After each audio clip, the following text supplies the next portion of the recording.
नमस्कार साथियों, मेरा नाम है राम कुमार मिश्रा। स्वागत करता हूं आप सभी का राही अध्ययन धाम पे।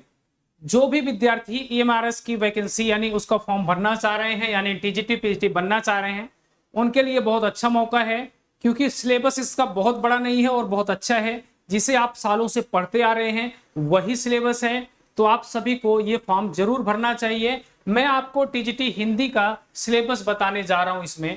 इसमें आप देखेंगे तो गद्य साहित्य सबसे पहले इन्होंने गद्य टॉपिक दिया है।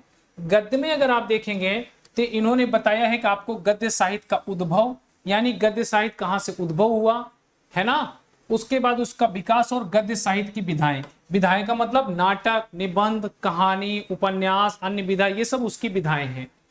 उपन्यास पर आधारित प्रश्न, कहानी पर आधारित प्रश्न, नाटक एकांकी पर, निबंध पर, यात्रा वृत्तांत पर, संस्मरण पर, आत्मकथा पर और रिपोर्टाज पर। ये तो इसका एक पार्ट है ना। और आगे जब हम लोग बढ़ेंगे तो अब हम लोग गद्य के बाद काव्य पे आ जाएंगे। कहां आ जाएंगे? काव्य पे।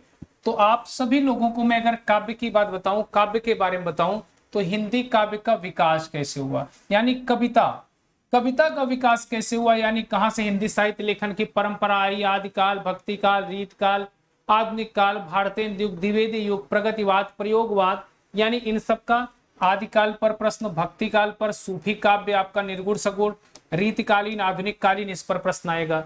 और भारतीय युग, द्विवेदी, छायावाद, प्रगतिवाद, प्रयोगवाद, नई कविता, इनसे प्रश्न आएगा। हिंदी भाषा का विकास एवं व्यवहारिक व्याकरण, अगर आप इसमें देखेंगे तो हिंदी भाषा का विकास और व्यवहारिक व्याकरण का मतलब, इससे भी आपसे प्रश्न आएगा, व्याकरण से भी प्रश्न आएगा। और व्याकरण में आपका भाषा विज्ञान हो गया। क्या हो गया? भाषा विज्ञान। भाषा विज्ञान का मतलब हिंदी भाषा का विकास कहां से हुआ है ना, संस्कृत, पाली, प्राकृत, अपभ्रंश कहां से आई, इनकी उपभाषाएं क्या है। उपभाषाएं मतलब राजस्थानी हिंदी क्या है, पहाड़ी हिंदी क्या है, पश्चिमी हिंदी क्या है, पूर्वी हिंदी क्या है, बिहारी हिंदी क्या है ना। देवनागरी का विकास कैसे हुआ, देवनागरी लिपि और उसका विकास, वर्ड विचार, शब्द विचार है ना, विकारी शब्द, वाक्य रचना, अलंकार, शब्द शक्तियां, मुहावरे, लोकोक्तियां और अपठित गद्यांश और संविधान में हिंदी की स्थिति।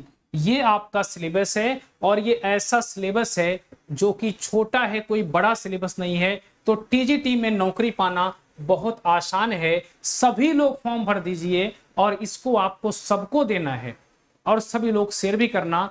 ये सिलेबस हम लोग 1.5-2 महीने में क्लियर कर लेंगे। इसके लिए भी मैं बैच भी बनाऊंगा। जो विद्यार्थी हिंदी से ज्वाइन करना चाहें वो लोग 7982866640 इस पर व्हाट्सएप मैसेज करके बोल देंगे, ईएमआरएस के ग्रुप में ऐड कर लीजिए, है ना। ईएमआरएस के ग्रुप में ऐड आपको करा दिया जाएगा और यही आपका सिलेबस है।